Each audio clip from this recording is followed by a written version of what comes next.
Don't the birds sound amazing where we're standing just now? You're right, we're very lucky actually. And it's good you make us stop and listen. Yeah, they're quite excited at the moment. I think it's all happening at the moment. Joanna, we're at the viewpoint. Can you just describe the view out in front of us as you see it? I'll certainly try. So what we're doing is we're looking down Loch Carron, which is a sea loch. And as we look down Loch Carron, beyond you can see the hills, the Coolins on Skye. They are about 25 miles away, the pale ones in the distance. Yeah. And then as you look down the loch from here, in the old days you'd have been able to see where the ferry went across from North Strome to Strome Ferry, back and forth. We're in Attadale Gardens, which is on the south side of Loch Carron. And on the other side you can see the houses from the west end of the village of Loch Carron. And beyond the tall trees we can see towards the sea, there's the railway line that runs from Inverness to Kyle of Loch Alsh. And we're very lucky because our own little station, Attadale Station, which is a request stop, is just down there. And you can also see the garden spread out before you. And tucked in among this beautiful vista, panorama vista in front of us, is the most remarkable gardens that you've just mentioned there. And for this episode of the North Coast 500 podcast, we've come to explore your gardens, Attadale Gardens in Strathcarron. I'm Dan Holland. And I'm Pennie Stuart, and as well as discovering more about this remarkable garden and its artwork, because there's a bronze eagle just beside me, which I'm itching to know more about, Dan is off visiting a stunning boutique hotel which takes cutting down on food miles to a whole new level. What we do and what we do grow, we use in our restaurants, and that's what's really important to us. So herbs, a lot of fruit, a lot of salads, and a lot of vegetables that we produce in very much succession growing. More from the Torridon just shortly, plus Penn is discovering the joys of exploring the Highlands by mountain bike. You know, as a guide, I want people to enjoy the countryside, enjoy the air, enjoy the views more importantly, and then point out these little secret gems. And we'll be getting some great advice on staying safe when you're tackling some of Scotland's more serious hills. But before all that, Joanna McPherson is our guide here at Attadale Gardens. Joanna, actually before we get going to the gardens, tell me more about this bronze eagle which has caught my eye just on our right here. Who is this? What's the story? That's a good question. This garden is full of sculpture. There are about 20 of them altogether. And this eagle was made by a friend of my mother's. My late mother spent 30 to 40 years in this garden. And one of the many things she did was to find pieces of sculpture from all over. And this is by one of her old school friends. My mother grew up in South Africa, and it's actually a South African eagle, but we don't mind about that. It's rather splendid, and it sits just below the viewpoint, keeping a close eye on things. It's a perfect place for the eagle. There are other sculpture. We can see the back of a cheetah down there, which is pretty amazingly balanced on just one paw. We'll have a better look at that as we go down. Joanna, you said your mother spent 30 years here in the garden. Tell us some of the history of the gardens. How did they come about? Well, Attadale as an estate was owned for many years by the Mattison family, and the story is that one of the Mattisons bankrupted himself trying to improve agriculture in the Highlands. So you'll find further on in the garden, you'll find spots where there are drainage ditches. He obviously put in a huge quantity of drainage ditches to try and make it drier and work better. But sadly he bankrupted himself, so that was the end of him. So interestingly though, they then rented out the house to the Schroeder banking family, who were very keen on gardens, and it was them who planted these rhododendrons. So what's interesting about Attadale Gardens is that the rhododendrons are over 100 years old. So unlike other places which may have lovely shrubs, we have trees, great big tree trunks of rhododendrons, which I can show you later. Where should we go and head to first, Joanna? Where would you Why don't we walk down the steps from the viewpoint, and I can take you to the front of the house and show you the oldest part of the garden, which is the sunken garden, which we can see in the distance. Well, while we make our way to the sunken garden, let's hear how I got on when I decided to tackle some of Scotland's hills by bike. I joined Kev Stacey from 42 Cycling on the south shore of Loch Ness. So 2 weeks ago, Kev, Yep. I was cycling in short sleeves and suntan lotion, and now, today, this morning, Oh, no. I woke up to an inch or two of snow, and we're back in kind of full winter gear. And I thought, welcome to cycling in Scotland. So what's the plan for this evening, Kev? We've come out on the mountain bikes. Aye, so plan is stunning scenic views. So pitch up at Doors, packed up. We've left Doors now, we're going to head towards Inverfaragig along the sort of banks of Loch Ness. We get to Inverfaragig. There's a well-known local feature called the corkscrew, which is just a series of sort of hairpin bends that takes you up quite sharply, but not too difficult to cycle. Takes you up a bit of height, and then we contour up the back to Balcragan Farm. From there, drop down and we follow a gravel sort of Land Rover type track up to where it goes single track up to Fairhead Lands Pass. Absolutely stunning views. Very secret, sort of hidden gem, I feel. It's not well known. And then the best bit is when you then cycle down Fairhead Lands Pass, which is a series of single track switchbacks. It's a great route, and then we've got a nice, lovely rocket back down to Doors along sort of forestry Land Rover tracks back into Doors itself. Really looking forward to it, Kev. Sounds good. great. South Loch Ness Trail's only been going 10 years, so it's still sort of developing that sort of awareness amongst people. And there's tons of scenic views, little sneaky little places to sort of admire the countryside and really feel and be in the nature. It's slow tourism at its finest. Is that a hashtag, slow tourism? It is now.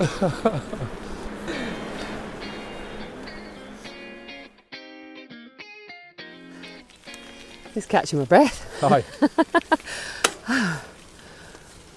Right. Is this? Where have we got to?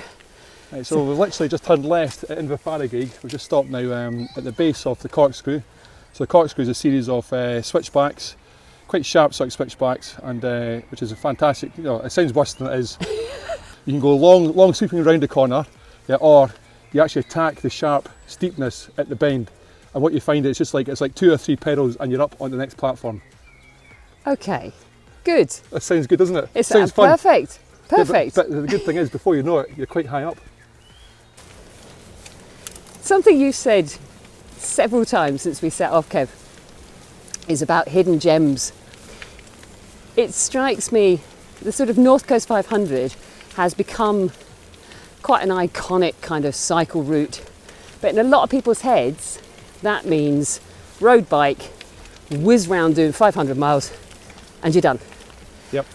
And I'm getting the sense, certainly from you, that they're missing a trick. They absolutely are missing a trick. So I was guilty of that when I first did the North Coast 500. I wanted to do it as fast and humanely as possible. So I went for 5 days. You know, I was in the military at the time, so I took soldiers with me, so the military paid for it. But when I look back on it, 16 of us, only 2 completed it. Really? In the 5 days. Right. And that's not fun, really. So I've since had a re-evaluation looking at it now, and now, you know, as a guide, I want people to enjoy the countryside, enjoy the air, enjoy the views more importantly, and then point out these little secret gems. Wow, look at that. We've just come round another sort of hairpin bend, and we've got up high enough that the Loch Ness has just opened out to our left. What a view! Oh, unfortunately that's another bend again. Here we go. Oh. You alright, Pennie? Yeah, I'm good. I mean, as this demonstrates, cycling in the Scottish Highlands, you know, I mean, it can be seriously climby. Yeah. There's some fantastic climbs. Yeah.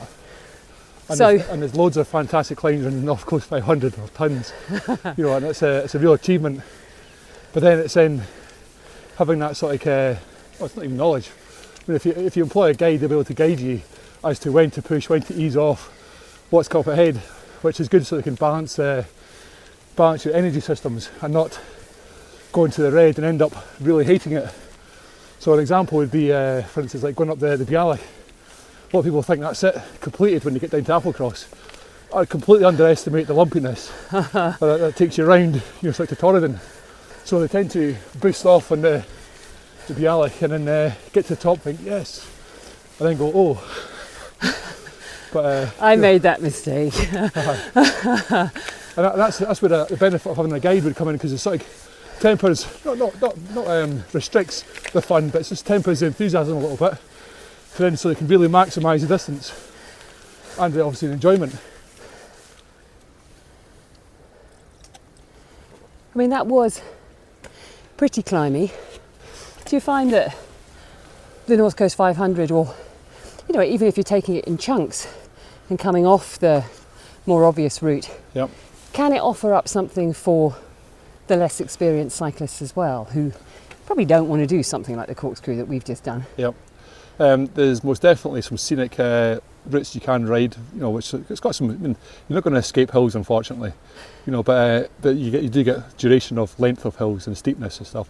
Sometimes the short ones are probably the best ones to attack because, alright, they're steep, but it's over and done with, and you can go down and you back up and go down. It's very, very enjoyable. So a good section would be when you go along the foot of Stack Polly and you cut up and you head into sort of Loch Inver, and then you can stop at Loch Inver Ladder and you really have earned your pies. So because that's a fantastic pie shop there. So it is, and if you want to hear more about those Loch Inver pies, listen to our episode on Ascent, because I've been to the pie shop. Have you?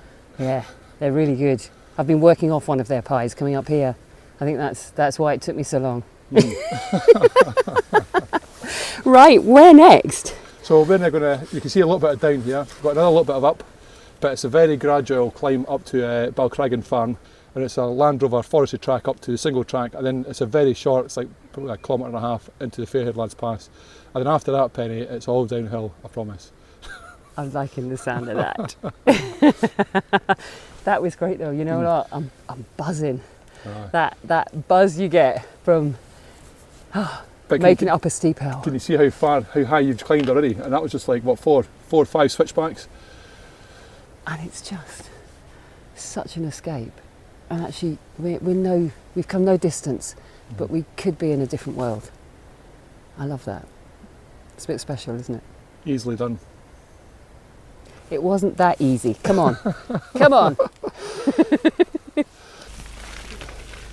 How long, generally, would you say that people need to allow to come up and do the North Coast 500 by bike?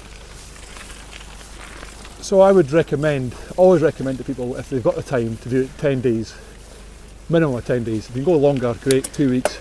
Yeah, but if you do 10 days, then that's just enough to do 40, maybe 50 miles of riding in a day. You can do that in the morning quite easily. And then what it allows for then is the afternoon to explore the various areas that you stopped in. So you can experience a bit of culture, you can get the food and drink. There is so much to do around the route. And I think you're right. If you take it in just little chunks, yeah, you can just get the best of everything. Yep. Oh, we've done a lot of climbing up some sort of much narrower gravel paths. And it's not particularly technical going. We've had to go over some fallen down logs and bits and pieces. I've come off once, but we were also cycling through 2 or 3 inches of snow up the top here. So you really do have to be prepared for all weathers. Beautiful blue sky, but snow on the ground and pretty slippy. And we're just now, after a lot of climbing, coming over the top, and Loch Ness is opening out down below us. Just jump off your bike there, Penny, just walk up this bit, yeah. This is what all the climbing's been for. Yes. Oh my word. What do you think? So we're standing up above sort of almost the middle of Loch Ness, on the south shore of Loch Ness. So up to the right, you've got Inverness. You can't quite see it from here, but you can see Dawes, where we started out, and then it tucks round to Loch End and Loch End Beach.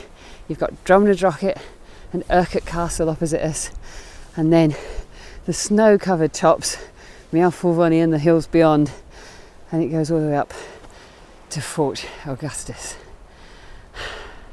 I mean, this for me is Scotland. You know, it captures everything I love about living here.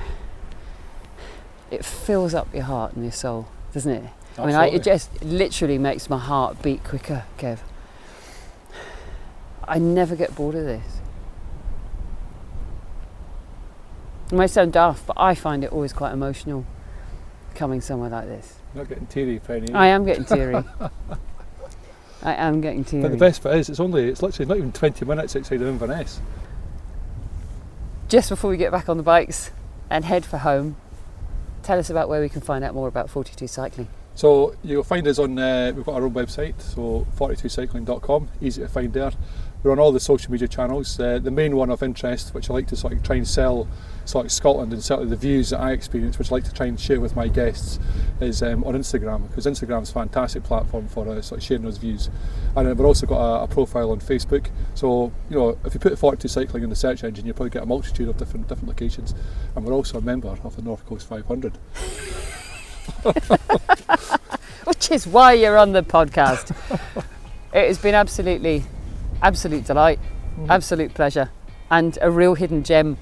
I know this area well, and I've never done this ride, and I've never seen the loch from this side, from up in this position, and that's great because it's a hidden gem, even if this is your home. Yeah, Brilliant. I'm really pleased that you've enjoyed this. it's fantastic. Great. Right, let's head for home, or head for the pub maybe.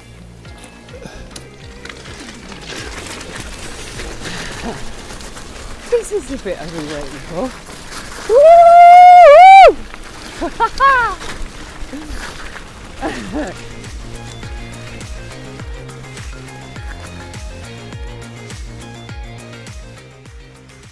And if you want to find out more about what 42 Cycling has to offer, just head for 42cycling.com. That sounded good.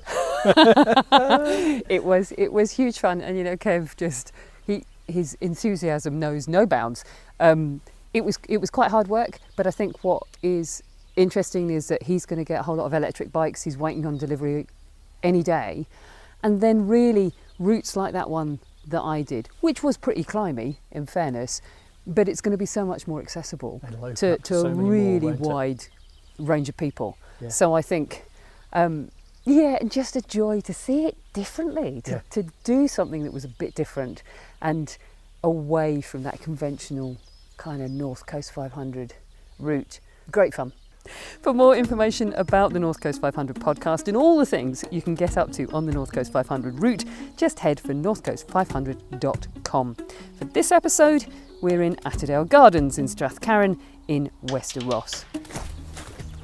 We've come down from the viewpoint, and you mentioned the cheetah sculpture when we were up the top, but the movement It is lovely, that isn't it? is in that sculpture is extraordinary. It's sort of in mid-air. It's beautifully balanced because it's just got front left paw forward, and that's what's attached to the rock. But the movement is just great. It's by Hamish Mackey, a man called Hamish Hamish Mackey. Mackey did it, and we've got a lovely little roe deer by him as well, further down in the garden. As my father would say, my mother was a painter, so my father had to work hard to make the money to pay for all her ideas, and he was endlessly saying, that's enough, no more new ideas, but you couldn't keep a good woman down, so she was constantly adding to it. You were saying you were going to take us to the sunken garden. Yes, I wanted to show you the sunken garden because actually, as far as we know, it's the oldest part of the garden, and if we walk carefully down the steps, it's 3 quadrants and they're planted to sit in a similar way. And what's interesting, if you stand here, you can see how the house and the garden sit surrounded with the hills on one side and the sea on the other side. And in the middle of the quadrant, there's a sundial. And the sun has just come out. which means that we can actually read the A very the time. rare, a rare luxury, I might say. I'm feeling blessed. So it may not do summertime. So let's have a look. It says it's says nearly, it's about 5, actually, 10 to 11? yes, and if I look at my watch, it says it's 20 to 12. 20 to 12, so add an hour for British summertime. Very good, thank And there you. we go. As we've walked down to the sunken garden, do you know, that's the first time I've ever seen a sundial tell the right time. But as we walked down to the sunken garden here, Joanna, we've passed some more sculptures in the garden. I saw there was a wild boar, and I've seen a chameleon as well. You mentioned the eagle and the cheetah. Tell us more about some of the artwork and the sculptures throughout the garden. Well, I might take you on a wander round to see the most recent addition to the sculptures, which excites amusement and appreciation, particularly among the children, is we have a piece of sculpture which I can't avoid calling a bottom. So I will take you to see the bottom. I was going to ask if there was a particular theme to the art in the garden, but now I know we're going off to see a bottom, I'm assuming there might not be. As you look through, you can't help seeing the sun shining on the bottom. Ah, yeah, now I see why it's a bottom. It was a serious question though. Is there a theme to the art? My mother would see things when she was travelling or she was interested. A lot of the sculptures are by people she knows, or she knew. And this one, in fact, is by someone called Bridget McCrum, and she did two bird sculptures. So this is the latest. This bottom is the latest edition, and it means there's something of interest to draw you down into this part of the garden, which is called the New Wood. Would it be wrong to touch the bottom? Because it's actually really tactile looking. Is that all right? Of course. It's smooth. I think the bottom looks like it wants touch, doesn't it? You see? Have you been touching the bottom too? Talking to two visitors there. That's a lovely feeling bottom. It was purchased during the first lockdown under the influence of my father's youngest grandchildren. What's slightly weird, Yeah. but not unpleasant, is that the sun's out today. Dan's given me a look. I should turn my back on you, Dan. The sun's out. Yes. Is it warm? The bottom is black, and it is warm to the touch. So actually, it feels really alive. Okay, shall we go somewhere else now? Yes, let's do that. Right, Torridon is one of the West Coast's great playgrounds. There's Munros to climb and ride over. There's water sports above and below the waves. There's low-level walks, incredible wildlife, and there is a vast sense of openness about the landscape. So if you're coming here, you need somewhere to stay and eat. So I nipped along the road to meet Dan Rose Bristow at his family-run hotel resort, the Torridon. We sit as a resort at the foot of the Torridon Mountains and on the shores of Upper Loch Torridon. And I think the drama of the landscape here is really about sea level to over 3,000 feet. Many of your listeners will know about Munros being over 3,000 feet, and we have 3 or 4 in the immediate vicinity to here. So you get a very dramatic landscape of sea to top of hill.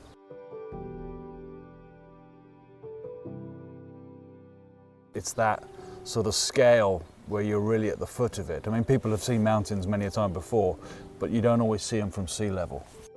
And so we're very much surrounded by sort of a wilderness. And here in Torridon we have Ben Alligan and then Leargic straight opposite the hotel, and then up the road is Ben A. It's the landscape that draws people here, or the thing that people talk about. People have been to alpine areas, but you wind your way up the hill and you never quite see the top of the hill. Here you see the top of the hill. And I think it's that sort of, oh wow, I'm at sea level and there's the top, that is so dramatic. I mean, sometimes, well, people do call them hills, but I think Mountain Rescue will probably tell you they're mountains. They'll tell you something very different, won't they? And they're not Very hills, different. and people sometimes turn up here with inappropriate clothing. Yeah. But they're very much mountains, and on a day like today, you're right, you don't get much better with blue skies, not a cloud in the sky, and yeah, you can clearly see the top of the hill. Let's come back to where we're standing now at Torridon Resort. Tell me about the resort here. There's 15, 20 Highland cattle lying enjoying the sunshine. couple eating some silage there, some hay, sorry. Tell me about the resort. What have you got here? Because it's more than just the hotel, isn't it? These cows are an integral part. They are, yeah. I mean, Torridon Resort is 30 years in the making as an independent family business. We have created not just a luxury hotel, but multiple restaurants. We've got different levels of accommodation, from the luxury 18-bedroom hotel to 12 more cosy, comfortable rooms at our stables.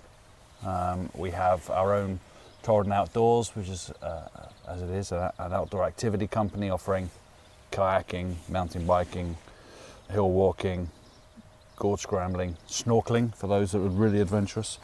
We have a farm here where we keep sort of 15 to 20 head of Highland cattle. It used to be just cows in the field, but we sort of turned it into a bit of a beef program. And so we take about 3 or 4 animals a year and use them in our restaurants. They take 3 years to mature. It's a very organic process. They're only grass or hay fed. That's why they take so long to mature. We have pigs, a number of different pigs. We're out of Tamworth at the moment, but we're getting in some British lops and some large blacks next week from a rare breeder in Tain, which is great.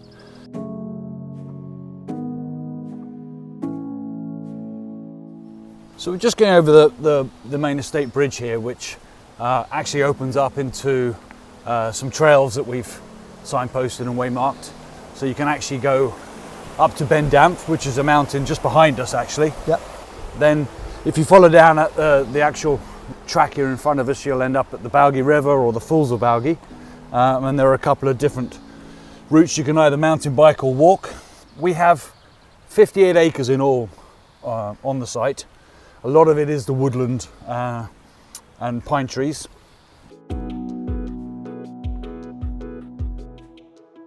We've just arrived at the kitchen garden, which on first sight, it looks spectacular. It looks immaculate. And it's a difficult time of year. There's not going to be much growing here in mid-March. But what have you got growing in the kitchen You'd be surprised, garden? I think. We can show you down at the polytunnels. There's a few things still growing over from winter. Purple sprouting broccoli, a bit of kale, some leeks. We have 2 fairly large polytunnels that have been an absolute game changer for us in terms of the way we're able to extend our growing season and produce what we do produce for the kitchen, for them to use both in both restaurants, and you know, we can now grow stuff 10 months of the year and not the sort of 6-7 months of the year we used to. We still plant outside, but it's just a shorter season. I mean, it's a labour of love. It's actually was my father-in-law's passion back in the day. He's a very serious gardener, and he and a couple of people put it back to the way it was, and we've just developed it on from there, really. What we're trying to do here is not be sustainable. We can't. With the number of people visiting here, I mean, back in the day you'd have had a handful of guests and a few staff. I've got 55 staff here, and on any one day 60 to 65 guests. So you're feeding a lot of people every day, 3 meals a day. You can't be self-sufficient. But what we do and what we do grow, we use in our restaurants, and that's what's really important to us. So herbs, a lot of fruit, a lot of salads, and a lot of vegetables that we produce in very much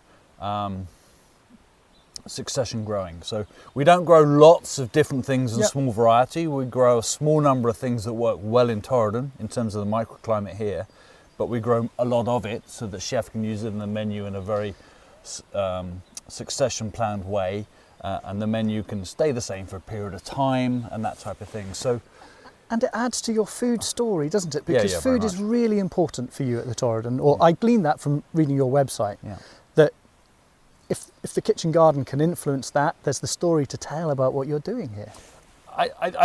You can all go.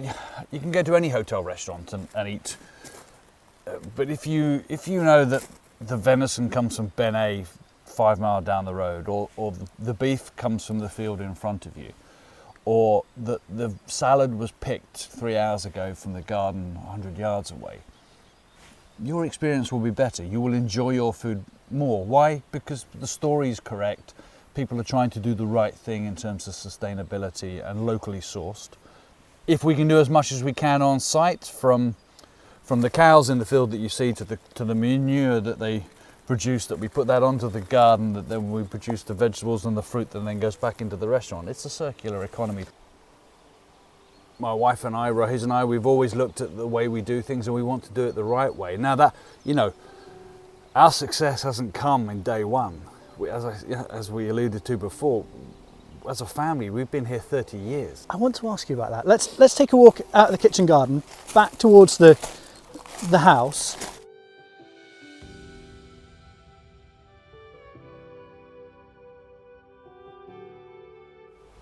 "2022, as you just said, Dan, is a very special year for you and the whole family here at the Torridon. Tell us about the family history here, because this is very much a family business, isn't it?" Yeah, so this was all started 92 by my in-laws, David and Geraldine Gregory, who moved down actually from Kinlochbervie, further north of here, and bought Torridon in quite a dilapidated state. Kitchen was condemned, no central heating, electric wiring was kaput. Many of the rooms were en ensuite, sharing bathrooms. But they had a vision that they wanted to buy a country house and make it a hotel. And Rohis and I came here in 1998 from London, bit of a change in scene, and decided that we'd give it a go at managing the property with them. We were looking to move out of London. Yeah. And thought we could have a go at hospitality. Rohis had grown up in hotels and said she never wanted to work a hotel. And I'd visited Torridon, the family, over a number of years, and said to her I would never live in Torridon. And about a year later we were here. So we gave it 2 years to see what it would be like, and would we learn it enough. I think from my point of view it was very much about buying into the business and becoming an entrepreneur and businessman in my own right, as opposed to working for someone else. That was the real attraction for me. And I think for us as a couple, it was about continuing the legacy of what her parents had created very successfully, and taking that to the next level and putting our stamp on it and our mark. And I think we've done that. You know, we've taken Torridon from a 3-star hotel to the most northerly 5-star hotel in the UK. Created 2 restaurants, created a reputation for the Torridon that means it's part of some of the best hotels in the United Kingdom. And when we set out, effectively Rohis and I came here 22 years ago, I don't think we were necessarily thinking that would be our ambition, but we wanted to push the envelope and see how far we could go. As you say, that's taken a lot of years to get to this point. What's the future for the Torridon? You've got something very special in your hands, haven't you? I can tell by the way you... What's the future? I mean, it's really important that everybody feels welcome, and that we are inviting to them to come here. So, you know, for us, this is our home, and we want you to be relaxed and to enjoy our home. It happens to be a resort with various bits and pieces added on, with the farm and the garden and a number of restaurants or whatever, but it is ultimately our home. And it's really important that our staff understand that culture, and that when our guests arrive, everyone is made to feel welcome. And I think our guests come here because we're a destination. So typically guests will stay here 2 or 3 nights and enjoy some of the experiences we have. We, unlike other premium luxury hotels in the United Kingdom, we don't have a spa. You can go for a swim, but it's called a loch. Cold water therapy is very good. Well, It's wild the water in swimming thing is these all days, the rage these days, isn't it? And we don't have a gym, but clearly climbing a mountain. No, you've gets got a you natural fit. gym. So We've got this amphitheatre. There's your gym. these are things that I think gives us a point of difference, and why people come here. They're not here for a spa break, but they are here for the outdoors, bit of adventure. You know, even inside, you've got our 365 whiskies that we offer in our bar, which, you know, one for everybody and one for every day of the year. Dan was at the Torridon Hotel, and if you want to find out more, just head for thetorridon.com. And now we've arrived in the Japanese garden. which was created originally due to the fact you have the road, as you probably just heard, and the railway line, which blocks the natural flow of water to the sea, and therefore there was no way that this would ever have grass in it. So my mother's idea was to change it into a Japanese garden where you have gravel instead of grass, you have stepping stones. And I can point out to you here, if you stand where the stone on the ground is surrounded by white stones and you look to the north, you are looking at what they call in Japan borrowed landscape, and those hills with some snow on are the Applecross Hills.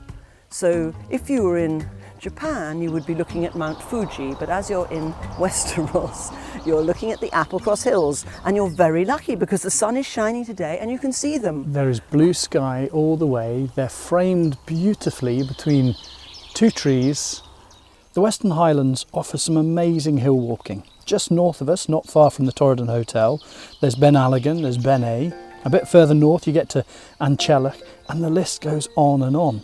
It's a hill walker's paradise in this part of the country. The flip side of that is walking in this part of Scotland can present a lot of challenges too. Penn caught up with mountain guide Tim Hamlet from Hamlet Mountaineering for some do's and don'ts when you're tackling Scotland's epic hills.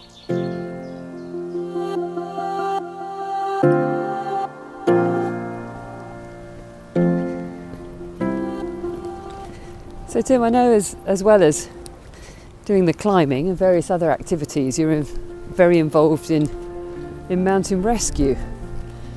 So in terms of safety up in a place like this, and across the Scottish Highlands in general, are there particular rules of thumb that you think any of us should be aware of? I mean, today's a beautiful day, but there's challenges on every day in Scottish hills, aren't there? Well, yeah, absolutely, and it's not to be underestimated. Certainly, I think what I would highlight is that the planning starts at home long before you ever get to the hill. You can pick the day to best suit your level of ability and the particular destinations. There's always another time. The mountains aren't going anywhere. So if you feel like it's not quite your preferred weather, just pick a different day, don't go. I would always advise that people take enough food and water beyond what they think they're going to need on the day in case the day becomes longer than expected and you don't want to run out of energy on the hill. But also a map and compass. Have that with you and go and get the skills and the knowledge to be able to use those. A mobile phone is all fine and well, but it will eventually run out of power, and to use your mobile phone not only as mapping, but it is your call for help. That's your method of communication, essentially, your primary method of communication for most people. So if you're draining the battery on that on a cold Scottish day, you want to consider how you are able to call for help if you do need to. I'd always advise a really good solid pair of walking boots and break them in a little bit before you go for a really big walk. And good waterproof clothing. So I'll often have my full waterproofs in my rucksack as well as the sun cream. That's just how Scotland works, really. It is definitely how Scotland works. Because even a day like today, I mean, we're quite early in the year and there's lovely sunshine, and in the sunshine it's warm, but in the shade it's really cold. That's it, absolutely. So the ability to be able to, if you were injured, if you think how long could you sit and be comfortable with the clothing that you've got in your bag before you are actually really quite hypothermic. And one thing that I would totally advise everyone to have in their rucksack is actually a little shelter, a little bivvy shelter or bothy shelter. Essentially it's like a tent but without any pegs and poles, and you throw that over yourself like you used to at school with the trampolining games and you create a big tent over yourself, and that just cuts out the wind chill effect, and you can be a lot warmer and happier, not to mention more visible to people that are coming to get you. Obviously accidents do happen, and if you're unlucky enough to have that happen to you, then all you need to do is phone 999 and you ask for the police. If you're anywhere off the road that an ambulance isn't going to get to you, then the police will task the mountain rescue to come and help. How often are you called out a year? We are possibly one of the quieter teams, and we get between about maybe 12 and 18 sort of call outs a year. They tend to be more busy in the summer, as you might imagine. But although we're quieter than some teams, we still have to be able to respond at that very high level when the situation demands. It's interesting you say quieter. I think I'm quite surprised by it being as high as 18. If you imagine across the whole of Scotland, there must be a lot of call-outs. Absolutely. So the mountain rescue service in Scotland is all completely voluntary. These are people giving up their time to come and help. All of Scotland's kind of divided up, so different teams will look after different areas. I volunteer for Ascent Mountain Rescue, but there's obviously teams across Scotland that cover various mountain regions, and they are the specialists for their little area.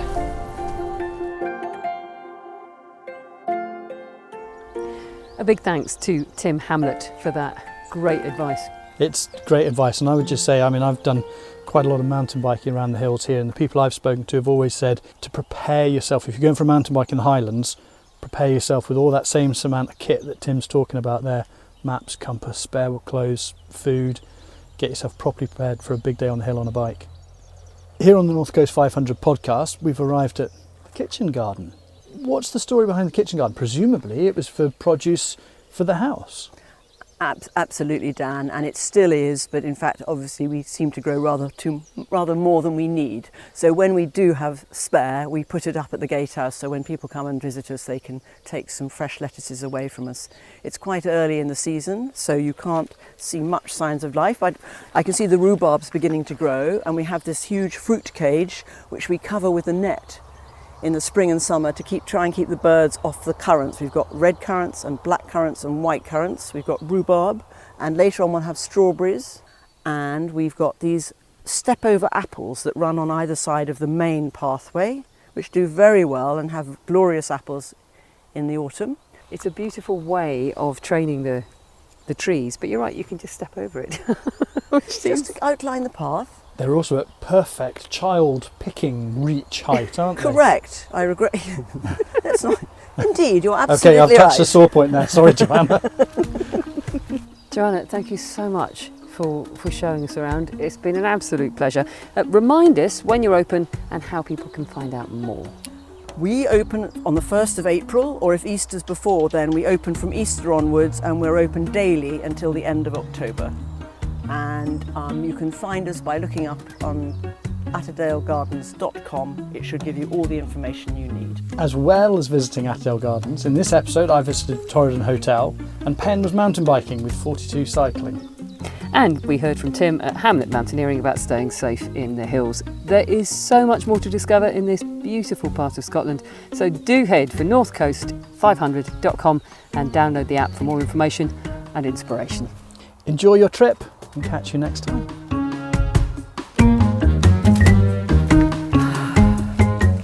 So here's the roe deer, Oh, yeah. which is rather sweet. Aw. My parents gave it to each other for their diamond wedding anniversary, and it's very funny. Dogs, I mean, it obviously doesn't smell of deer, but people have to keep their dogs on the lead here, and you'll see the dogs going for it. They think it's a deer.